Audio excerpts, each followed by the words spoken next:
Welcome to Moodlet Lounge. I'm your host, Mood Reader Abby, and today I want everyone to know that while we do try to stay on topic, this is a loosely scheduled interview and side quests are probably going to happen, so just be prepared.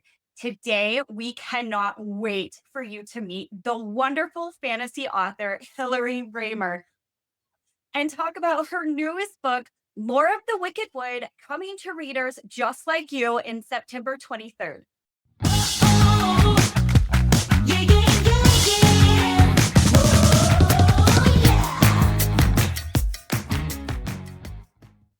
So here's a little bit about Hillary. Look at these fabulous books. She has not one, but two, not three, but four series. And we're going to talk about all of those sorts of things in just a moment. But without further ado, let's go ahead.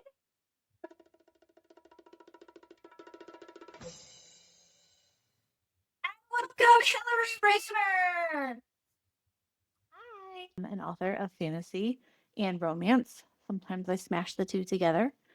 I currently live in Virginia. I have a husband, 2 daughters, 2 cats, all female, lots of estrogen. I have a cat and a dog, and they are female, and I have 2 male dogs who are puppies, who we like to call the menaces of society. Because if you have not trained a puppy in a hot minute, let me tell you, they should be lucky they're cute. We love them very much. Before we get started with our interview today, we're going to give a really big thank you to our sponsors. We have these fabulous cups. Look at them. Aren't they glorious? I wasn't expecting it to be so sparkly, and I love it. It's the prettiest thing. That comes from our sponsor, Miss Susie, over at Colorado Custom Creations. And then today, the coffee that you're drinking is from Hotasf Coffee Carrie over at Star Creations, who is also part of the Book Baddies of Colorado Springs. We, of course, have Old Town Coffee Shop by Jen and her husband. Amazing. If you're local to the area in Colorado Springs, go check them out. And then we have Brittany. She is just a lovely, wonderful person. If you can see in here, she's got some Twilight cookies that she made in the background. One that we couldn't get in there. It was actually like a mountain scene. And it said, "Hoa, hoa, hoa, hoa." I love that. So now we're going to head into our community fan zone. Look at these great people. They are fantastic.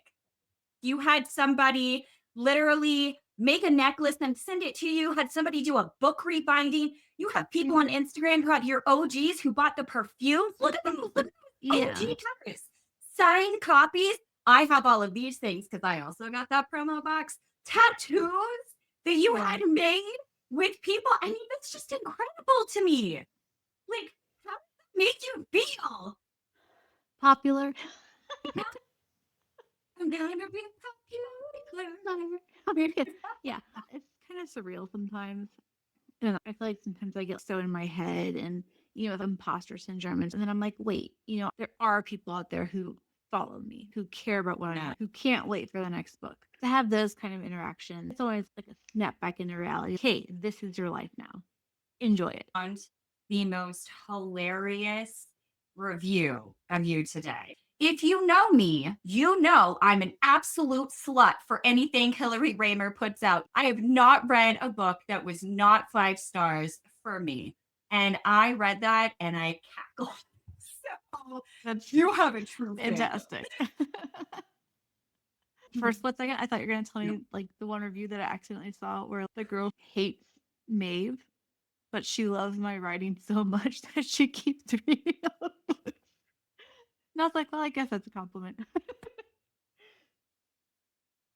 Oh my God, that's great. So we are diving into the books and into scenes and situations that I love and that also fans like you went ahead and submitted to me in my inbox. Thank you again so much for that. So those are the things that we're going to be covering today. Are you ready?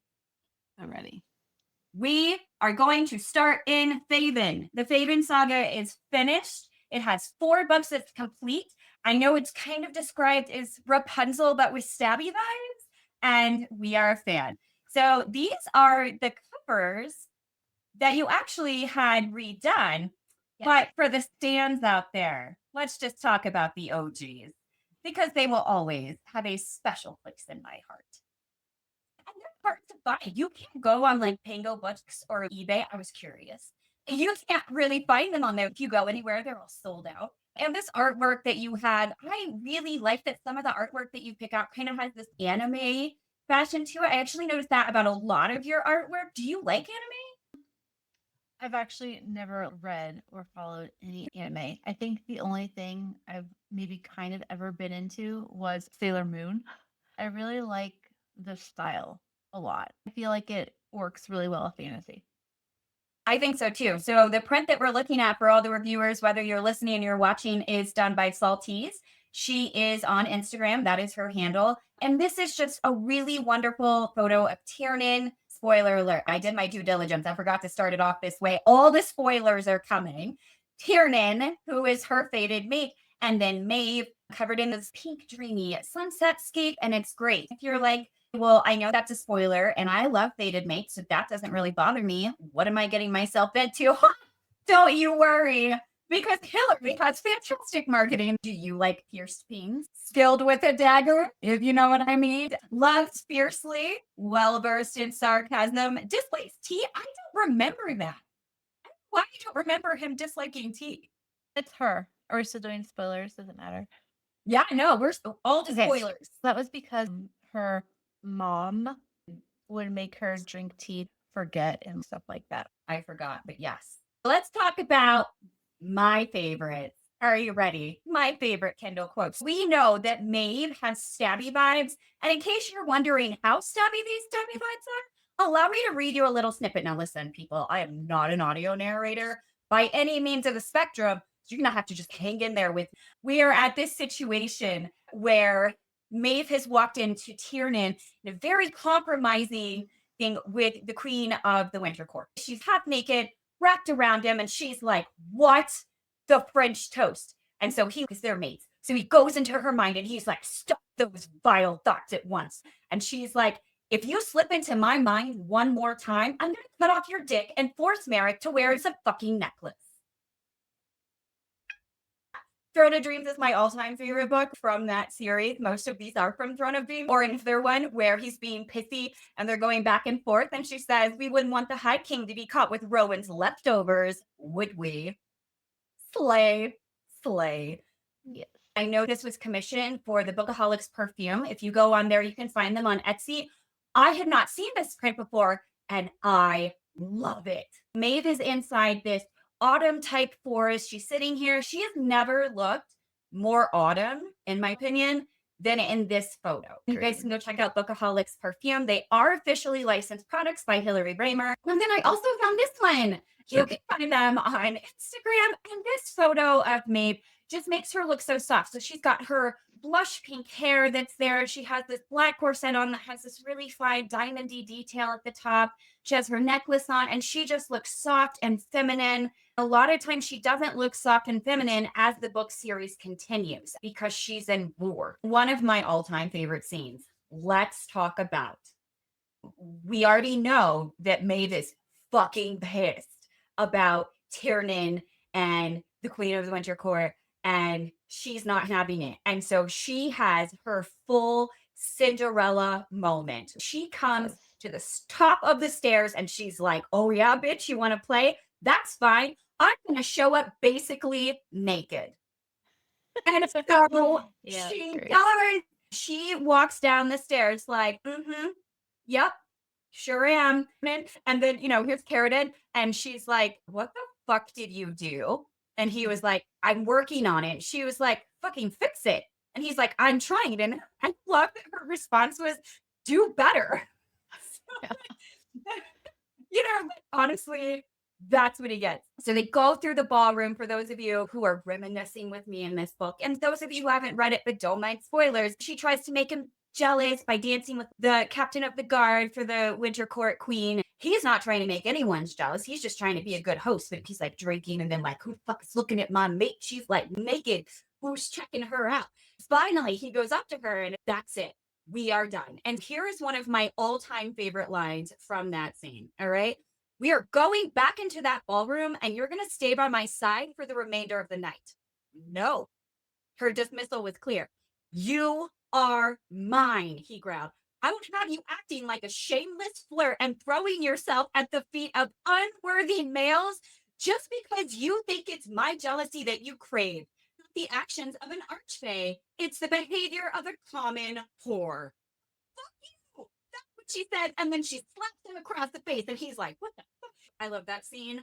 I love those books. I know that it's her and Tiernan's story and where they fall in love. Okay. But from Crown of Roses, it was so funny. I was going on my Kindle and I was like, where are my Crown of Roses quotes? Like, where are they? They're here. That's where they are. They're in the actual book. Not that I read the first one, the physical copy. In that first one, she has this relationship with Rowan. So there's this back and forth of, did she actually like Rowan? Did she not like Rowan? And we're going to go into that in a little bit. But book two, you did us dirty with my favorite brother. Would you like to tell them? Would you like to let them know the heartache that commenced? I was devastated. It was necessary. Shay, who we love him at the ball. We love him in general. He loves his sister. He loves her so much. And he's trying to make amends for whatever's happening.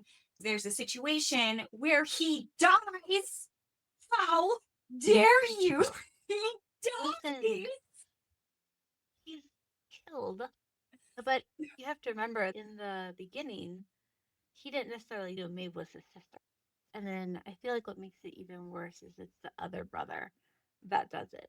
It was a necessary death. It wasn't just for the shock effect. I felt like it really helped Maeve grow as a character. She needed to be broken to the point of almost no repair. That way, she could put herself back together and someone else could help her.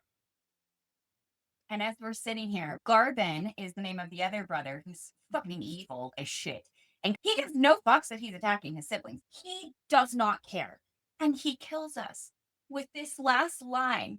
If things would have been different, I would have loved you from the moment you took your first breath. Died a little inside. Made myself cry writing that scene. Me too, ma'am. It was intense. I was devastated. So in Realm of Nightmares, at the end of Throne of Dreams, Maeve is kidnapped by Aid, the god of death, because Tiernan broke his deal with him. Aid comes in for his comeuppance, takes her instead. He's got ulterior motives, though, because that Aid, he is one smart cookie. And lo and behold, she arrives. And who is there? Rowan! Look at him. He's over here, right there. My man Rowan is waiting. Now, this is where it gets complicated and messy, right? Do you want to kind of walk our readers through the dagger situation and how fate was awful to all of us? So there's two daggers.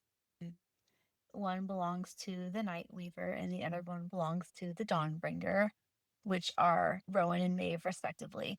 Once upon a time, they were life and death, light and darkness. They were the first Fae to walk the realm, but that was thousands of years ago in Faeven lore. Rowan, way back in the day, gave her up so more Fae could live. It's kind of like, if I had known what was going to happen, that I was going to be punished, I never would have let you go. But here they are, back together in the ether, the other world, so to speak, for the Fae. And for all of Realm of Nightmares, Maeve and Tiernan are separated. Tiernan is dealing with all kinds of hate and discontent. Faven is basically dying while Maeve's gone because she needs to be there. And Maeve is stuck in the ether, not realizing that there's one very simple way to get out. I've heard some people say, I think that this could have been a trilogy. I don't think that we needed Realm of Nightmares. And to those people, I say, you are not Rowan fans. Do you know who needed Realm of Nightmares?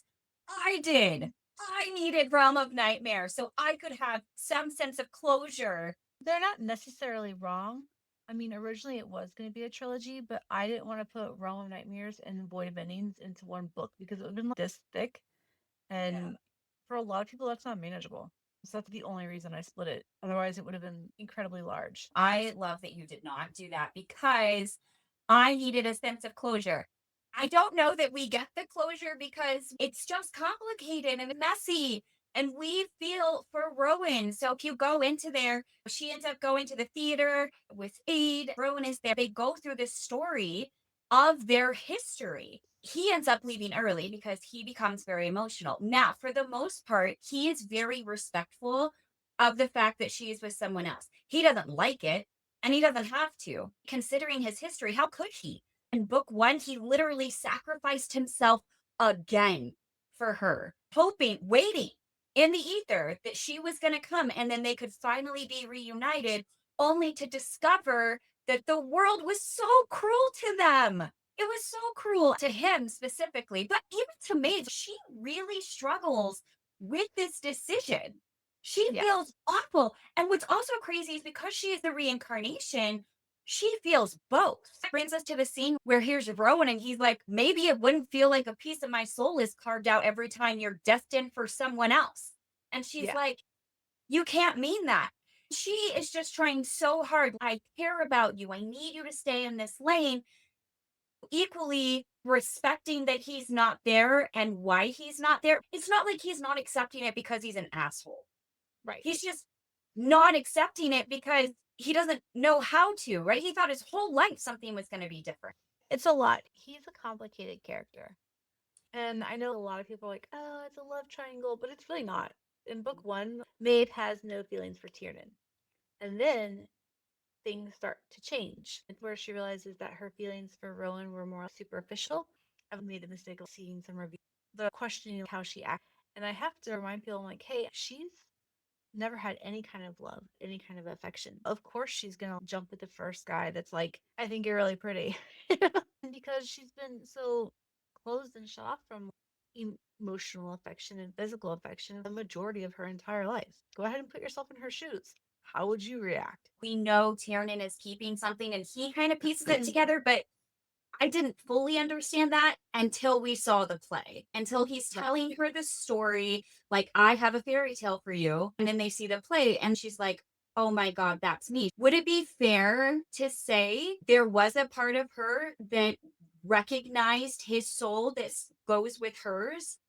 Or do we think, again, it maybe is just that superficial, I've never had anything? Tiernan is very much, if you don't choose me, I can't do anything to stop you. He tells you it has to be your choice. But I think for her and Rowan, I think the part of her that recognizes him, especially when it comes down to void of innings and they have to fight together. For her, it's more of a soul connection, yes, but it's not necessarily love. It's not a relationship connection, it's understanding that there are two parts of one whole. But for her, at least, it's not a romantic involvement. Whereas for him, he's loved her Forever, right? I mean, and again, back in Realm of Nightmares, he says, your very presence here torments me. Looking at you is agony. I wake up every day wanting you, and each night I go to sleep knowing you can never be mine. And then he equally at the same time says, but I would do it again. I am not the only one who very much is Team Rowan because I get it. Tiernan and Maeve are mates. We understand. So let's talk about people who are Team Rowan. Here are real life quotes from people that we find. This one just made me laugh so hard. Her and Tiernan's love is everything. Although, as a one choose girly, I was really hoping against all hope that Rowan would be their throuple. I loved Rowan so much, and I hope he gets his own happy ever after because my heart ached for him and he didn't get any closure. And then another fan says, Tiernan will always be one of my favorites, but Rowan really warmed his way into my heart with his selfless love, and it's quite heartbreaking. I agree. Random internet strangers. The last one, above all, I really hope the author gives Rowan a happy ending because I felt more for him than any other character. Like, please do that for him. I agree that. And just for the sake of fairness, I did Team Tiernan. I am forever in love with Tiernan. Even if he makes me want to smack him sometimes. I mean, he literally called her a whore and she was like, bitch, I will fuck you up. It is my She's like, hold my earrings. And I know, right? She's taken out her hoop. Another one, I'm obsessed with these two. They're definitely endgame and calling him a Stora. Swoon. was it for me. The last one, which I actually think you'll really appreciate, doesn't need Tiernan, but she wants Tiernan. He picked up all her broken pieces, still found her perfect mortal and fae, took all of the moments from her heart and took her as she is. The High King of Summer is what I needed for a perfect distraction of my crazy life. I'm comparing my husband to Tiernan right now. You are literally convincing women of I need Summer King fame vibes in my life. And if I don't have one, here I am going through my favorite quotes. And what did we find? Easter eggs. Here's one for you. She intends to visit us tonight to discuss the possibility of forming an alliance with Aramir. Aramir Starstorm. It's like magic. If you want early access sneak peek, also mentioned at the end of Void of Endings, they talk about the Druid Queen, I think from Windfire, that will come around in Starstorm before. So that will tie in as well. So my toxic trait, I will try to drop Easter eggs like how Taylor Swift does, thinking people are going to notice, and then no one ever does. They're there. No one finds them. It's fine.